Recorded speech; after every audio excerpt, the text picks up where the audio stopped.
goes in front of the square. Apesh, fielder in the deep, takes it. রণক্ষেত্র থেকে আলোচনার table. Ukraine Russia যুদ্ধের এই নতুন অধ্যায় যেন ক্রিকেটের সুপার ওভারের মতো টানটান উত্তেজনায় ভরা। The time when he will be ready for the peace. একদিকে জেলেনস্কি শান্তির ব্যাট হাতে রাশিয়ার দরজায় কড়া নাড়ছেন, অন্যদিকে পুতিন বলছেন সত্য মেনে নাও, না হয় গেম চলবে। আর মাঝখানে আম্পায়ার ট্রাম্প 50 দিনের আলটিমেটাম দিয়ে বলেছেন স্টাম্প আপ করো, না হলে শুল্কের bouncer. You're gambling with World War III. Civil round now, just over.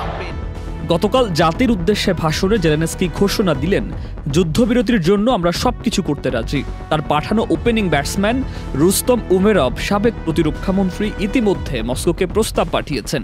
কিন্তু রাশিয়ার ক্যাপ্টেন পুতিনের জবাব, আমাদের টার্গেট অর্জন না হলে ম্যাচ চলবে।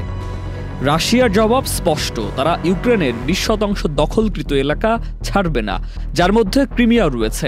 ইউক্রেন স্পষ্ট জানিয়েছে এই শর্ত মেনে নেওয়া সম্ভব নয়। ন্যাটোতে যোগ দেওয়ার স্বপ্ন ভুলে যেতে হবে ইউক্রেনকে, পশ্চিমা অস্ত্রের সাহায্য বন্ধ করতে হবে। জেলেনস্কি এই ইয়র্কারগুলো এড়াতে ব্যাটিং করছেন সতর্কভাবে। আত্মসমর্পণ নয়, তারা শুধু ন্যায্য শান্তি চায়। Instill plenty of confidence.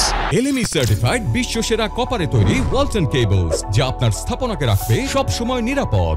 মাঝখানে আম্পায়ার ট্রাম্প 50 দিনের টাইম আউট ঘোষণা করেছেন। পুতিন যদি 3 সেপ্টেম্বরের মধ্যে যুদ্ধ না থামায় তাহলে ইকোনমিক সুপার ওভার দেবে। কিন্তু পুতিন শুধুই হাসছেন। এগুলো তো রিভার্স সুইং নয়, রাজনীতির চিরাচরিত bouncer. That is so good, captain. শান্তি আলোচনার কথা চললেও মাঠে লড়াই থামেনি। গত 24 ঘন্টায় রাশিয়া দাবি করেছে তারা ইউক্রেনের 142টি ড্রোন ধ্বংস করেছে। অন্যদিকে ইউক্রেনের উপর ব্যাপক ক্ষেপণাস্ত্র হামলা চালিয়েছে মস্কো।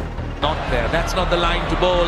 ম্যাচের শেষ ওভারে এখন শান্তির সম্ভাবনা। জেলেনস্কি চাচ্ছেন ফেয়ার প্লে দিয়ে ম্যাচ শেষ করতে, পুতিন চান হিট উইকেট পদ্ধতিতে জয় নিতে।